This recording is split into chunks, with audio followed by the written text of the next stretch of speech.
Der erste Gast in dieser Runde ist Beidao.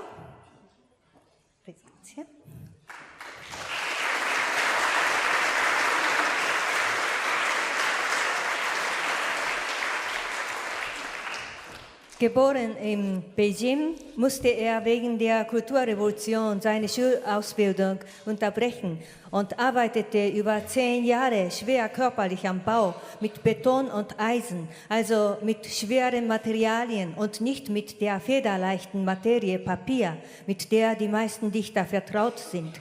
Aber er hörte nicht auf zu dichten und veröffentlichte seine Gedichte in Literaturzeitschriften.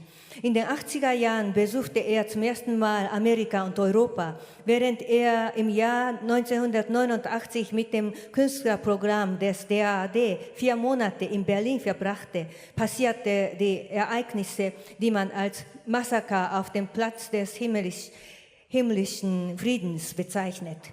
Beidaos lange Odyssee begann. Er unterrichtete an verschiedenen skandinavischen und amerikanischen Universitäten. 2008 konnte er, wie er sich gewünscht hatte, endlich wieder nach China zurückkehren. Genauer gesagt nach Hongkong, wo er als Professor of Humanities lehrt.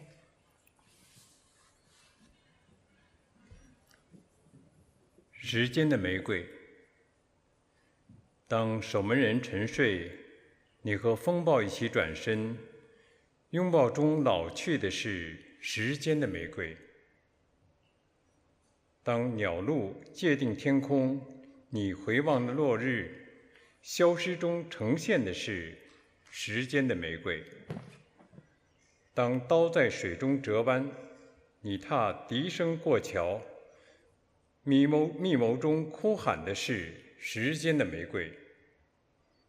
当笔画出地平线，你被东方之锣惊醒，回声中开放的是时间的玫瑰。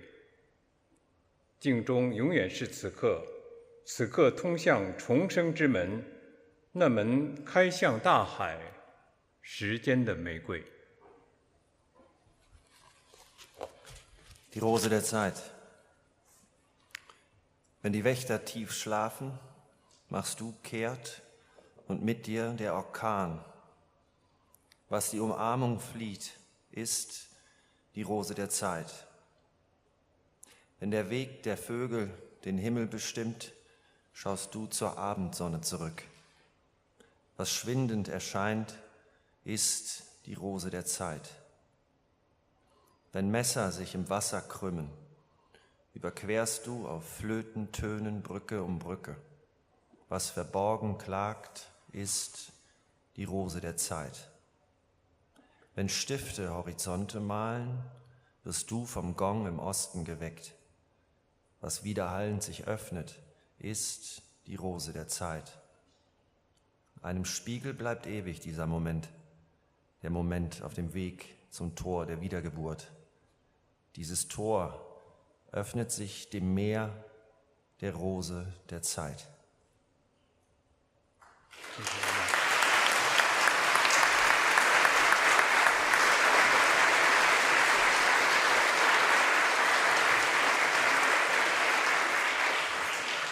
Professor Zhu aus Shanghai ist zurzeit Fellow der Morphomata und bei uns und hilft uns bei dem Gespräch. Vielen Dank.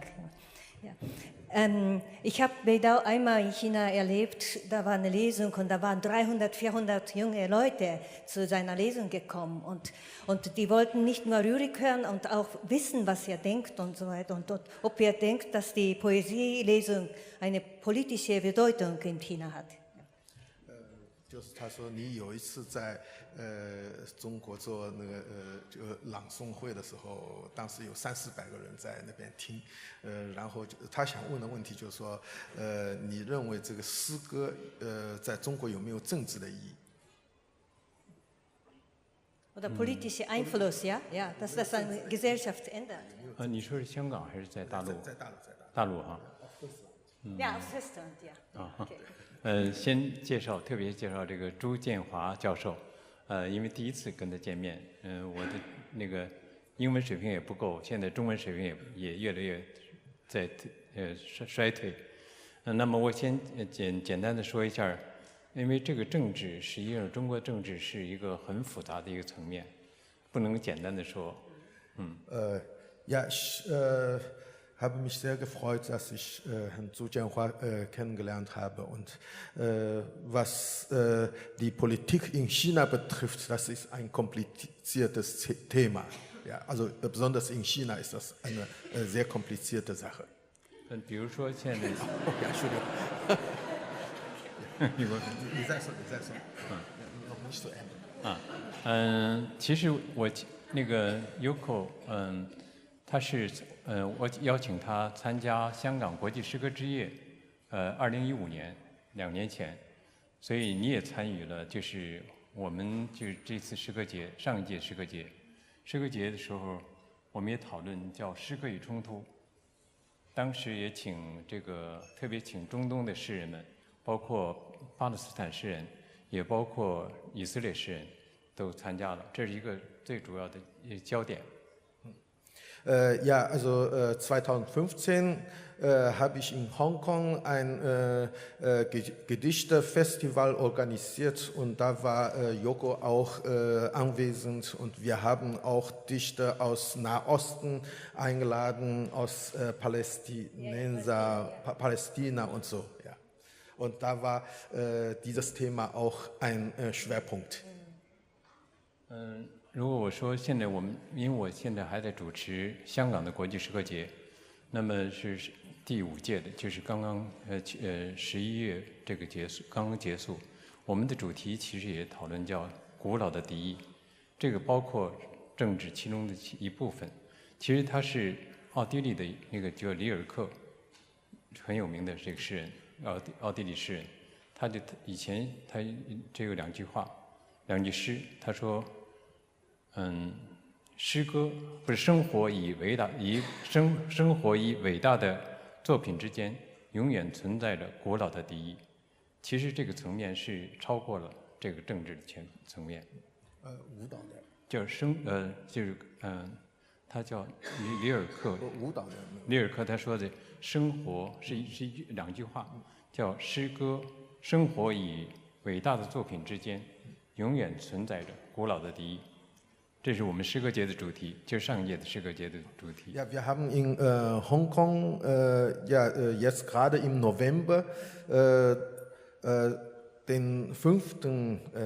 Gedichtefestival organisiert und da haben wir auch so ein ähnliches Thema und ja, wir haben auch Rilke zitiert, ja, nämlich zwischen dem 你刚才说的是生活和那个生活和伟大的作品。Ja, also zwischen dem Leben und dem großartigen Literaturwerk ist ja stets so ein wichtiges Thema. Ja. Ja, vielen Dank. Ja. Sehr schön.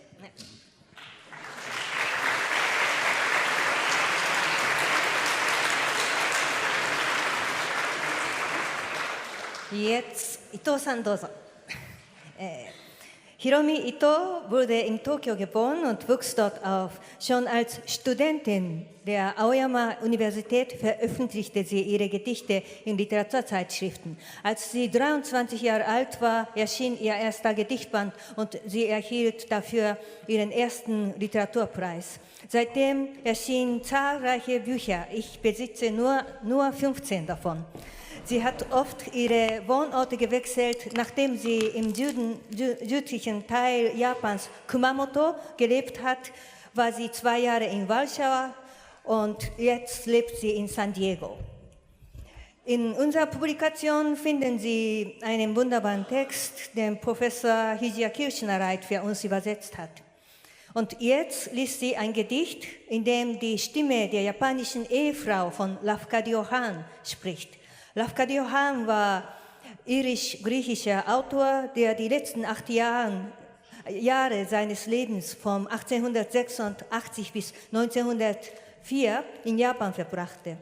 Interessanterweise hat Monique Tron auch zu Lafcadio Han gearbeitet und ein Buch darüber geschrieben mit dem Titel Das Lasterleben vom Kai, große Reportage. Ito-san, dort. Nascite Monen, nasty morning, garstiger Morgen. Nicht so sehr Haut oder Sex, vor allem die Sprache ist es, die Unbehagen hervorruft. Sprache, die mich abhebt, eine Sprache ohne Akzent. Umgeben von akzentfreien Sprechern vermochte ich nicht, am Gespräch teilzunehmen. Des Schreibens nicht mächtig, hasste ich auch geschriebene Sprache. Ich hatte Angst, in der akzentfreien Sprache angesprochen zu werden. Die Sprache schien nicht mir zu gelten. Wenn ich antwortete, klangen meine Worte hässlich und schief, unauslöschlich. Wenn ich feine Akzentnuancen in der Sprache, die er in der Fremde lernte, heraushörte, verspürte ich den Drang, alles abzuwaschen. Sprache, laut ausgesprochen, gehört ganz mir.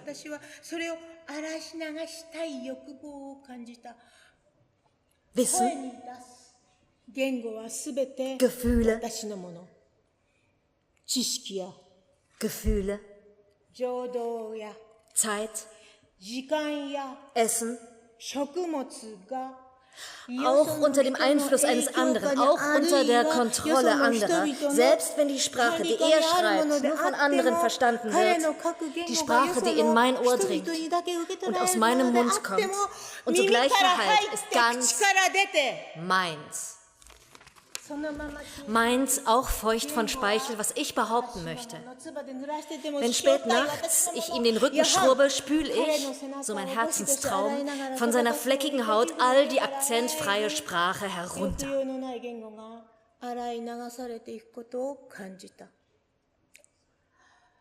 The sweetest little woman.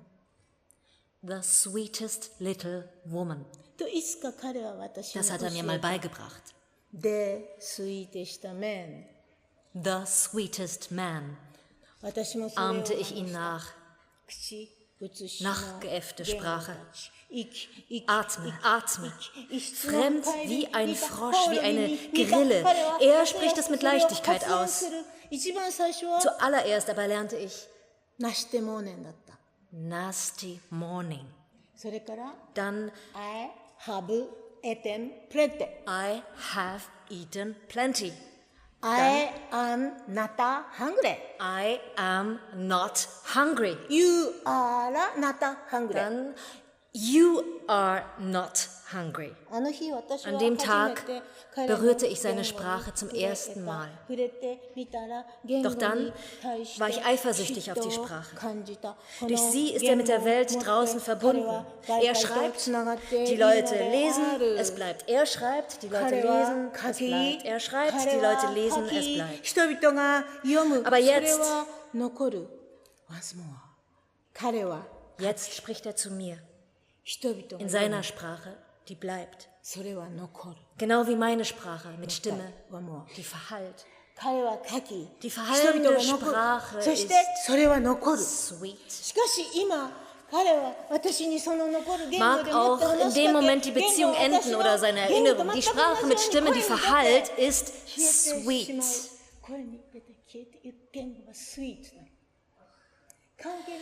Wie gern hätte ich seine Sprache besser gelernt und verstanden, zumindest wie die Jungen, die er lehrte. Vor Bedauern seufzte ich. Doch die Wörter, die ich sprach, machten ihn verrückt. Er sagte, er habe ewig darüber nachgedacht. Meine Sprache bewegt die Flecken auf seinem Rücken, lässt sie tanzen, sich winden. Für seine kräftigen Arme, wie leicht ich wohl war, wie Elfen oder Geister. Meine Sprache wurde durch seine Stimme gefiltert, wurde frei, verwandelte sich in die Wärme und den Geruch seines Körpers, wand sich um mich und verschwand. Durch Sprache grub er sich in mich ein, so schwer, wegen der Elfen und Geister, die in mir hausen.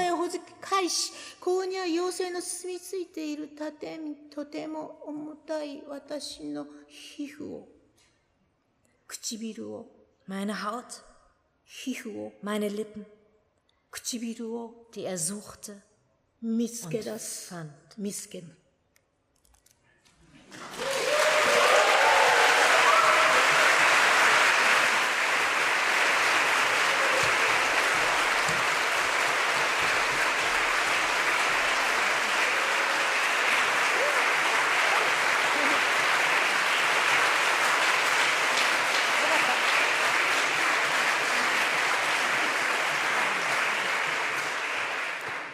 So you don't want to speak English, we chat in Japanese, right? Yeah. And nobody understands us. No. Yeah. It's actually boring. I want to ask you, when you moved to America, what was your relationship to English language? Did you hate? I hate it. Yeah. Really? That's it. Yeah. So my language is always Japanese, and then in California there are lots of Asians, but I didn't see them. I was very isolated, and then only my family, and then half of my family, they don't speak English, Japanese, and then I brought kids from Japan to the United States, and they are forgetting language so easily. So almost like you scoop the sand, and then the sand is kind of, falling, through your fingers. Language was like that, and I was like that. I was almost forgetting Japanese, and then. And what did you do? Did you do to not forget Japanese? I stopped reading English. Well, that's very important, And then, now I can't. And so my daughter said, Mommy, it's not true. You don't read. You can't read. But, I stopped it. And then, and then also getting into the internet. And so always go to the Google and other things. And then that stopped me to forget it. And now, do you love English? Now, do you love English? No, of course not. Okay. No more questions. Thank you. Okay, thank you. Thank you.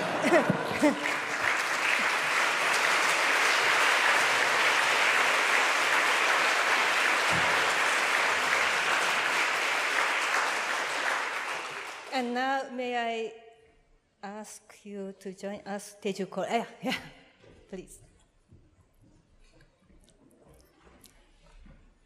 Es ist eine große Freude für uns, dass wir Teju Cole für die Poetica gewinnen konnten.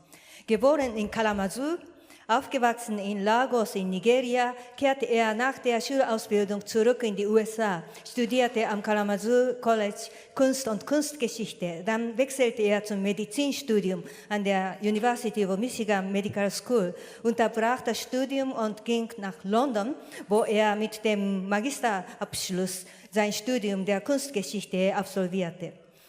Anschließend forschte er an der Columbia University in New York über die Kunst der nordischen Renaissance.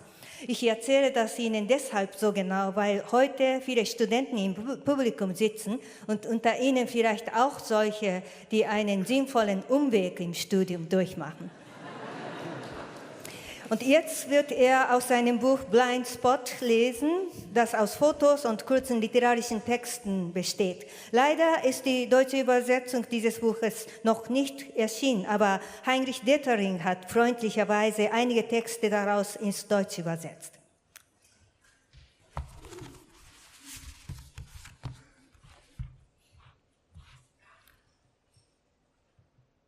New York City. I last walked in there on September 9, 2001. Since then, I've gone near it many times, in taxis, on West Street, on foot, on Greenwich Street, by Trinity Church, but have been unable or unwilling to go into the plaza. 13 years pass. I finally return in May 2015 with the camera as a mask. The fusion of dream and reality into a single reality. Painters like Hammershoy and Vermeer know the power of this gesture. One turns away to show what cannot otherwise be shown.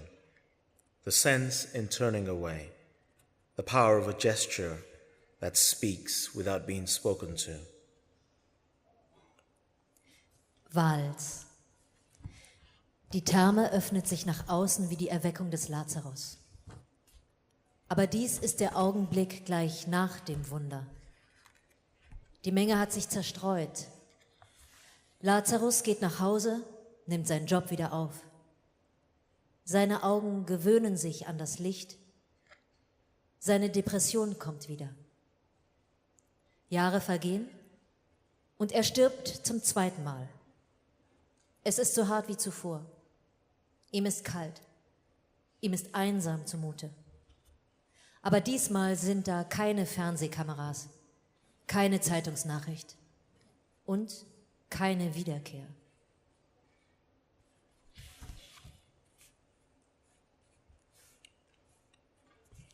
It might be helpful to know that this image is one I read as though it were a crucifixion scene. Lagos. One sense of sleep is the disappearance of the eyes. The head turns away from its bearer. Another is an entry into a state of being carried. Outside a church in Lagos, a man sleeps. The body transitions from carrying itself across the earth into being carried by it, into giving itself up into that. The body of Christ is on the now lowered cross. A white cloth is draped around him.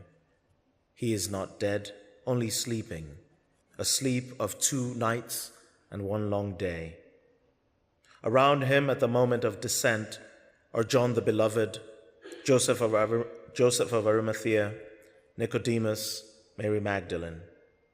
Closest to him is his mother in white. John holds out a larger white cloth with which to receive his body. The earth carries the cross carries the body on the cross carries the world. In a state of sleep, one common dream is that of superhuman strength. It is said, in the Orthodox tradition, that the true cross is made of cedar, pine, and cypress. It is said by Calvin that were all the fragments of the true cross held in all the reliquaries of all the cathedrals of Europe to be assembled, an entire ship would be filled with the gathered wood. In sleep, one form of vision is foreclosed and another becomes available. Outside an Anglican church in Lagos, the sleeping Christ dreams of sustenance and levitation.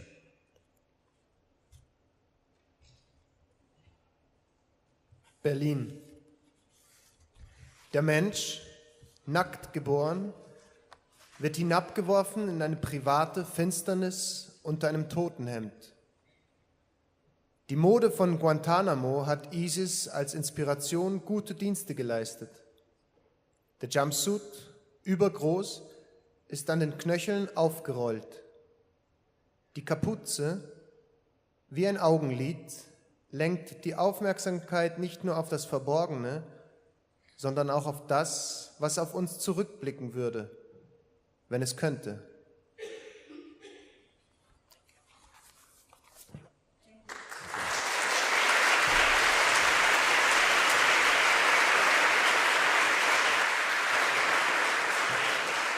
Hi, Teju.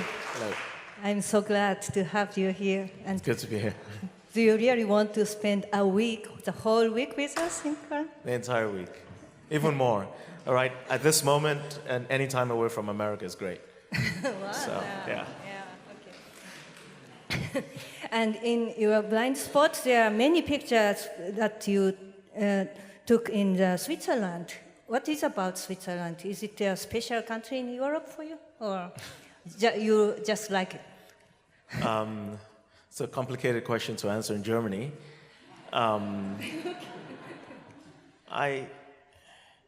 I have an interesting relationship with Switzerland because it's relatively uncomplicated for me. I don't want to become Swiss. I don't want to move there. I like being there, but I especially like leaving again so that I can miss being there. Yeah, it's a comfortable place for me, but it's because I don't belong to it. It gives me a feeling of maximum distance. Okay. Very interesting. And do you think that you take picture in Cologne too, or not? What is your first impression of this city? Well, this is not my first impression. I've been to Köln many times before.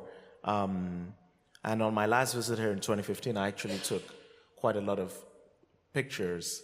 I don't know why none of them ended up in blind spot, You think you don't know really? I Or have. you don't want to tell us? Well, I have some pictures I really like. Okay. I was here in summer. The weather was perfect.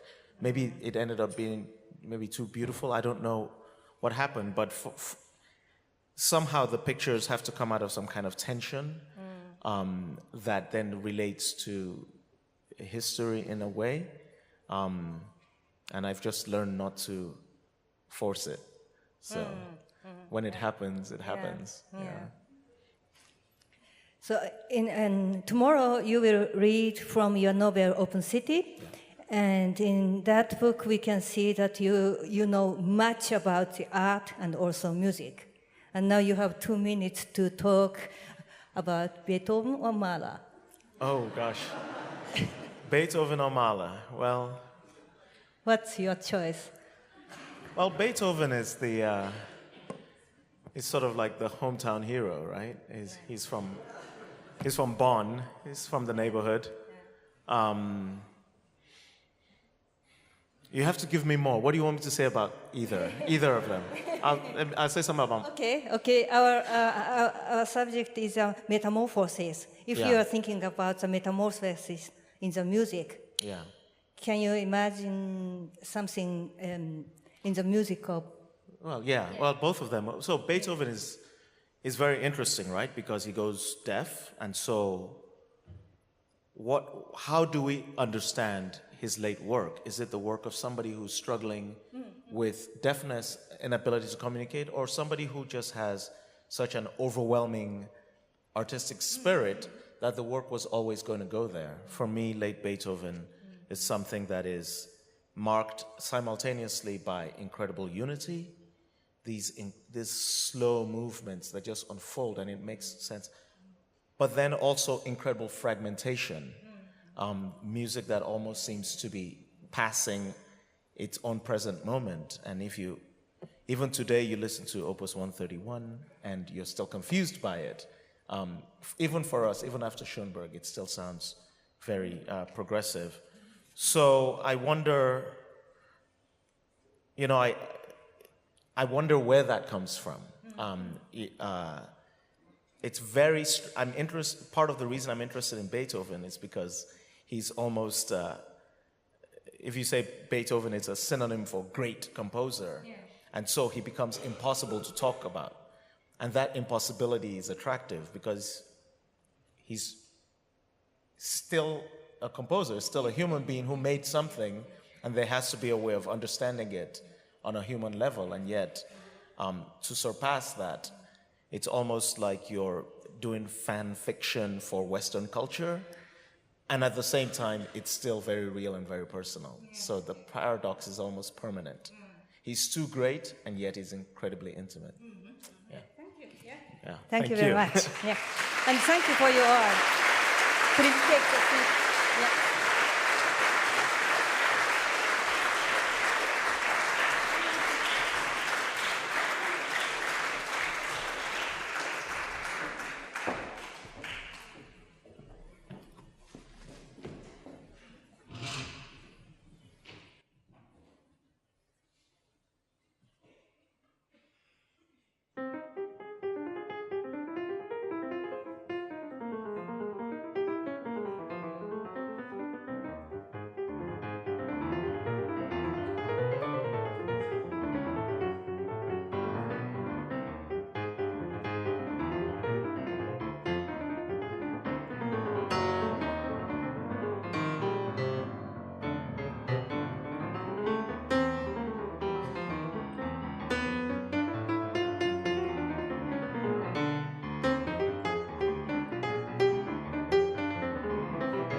Applaus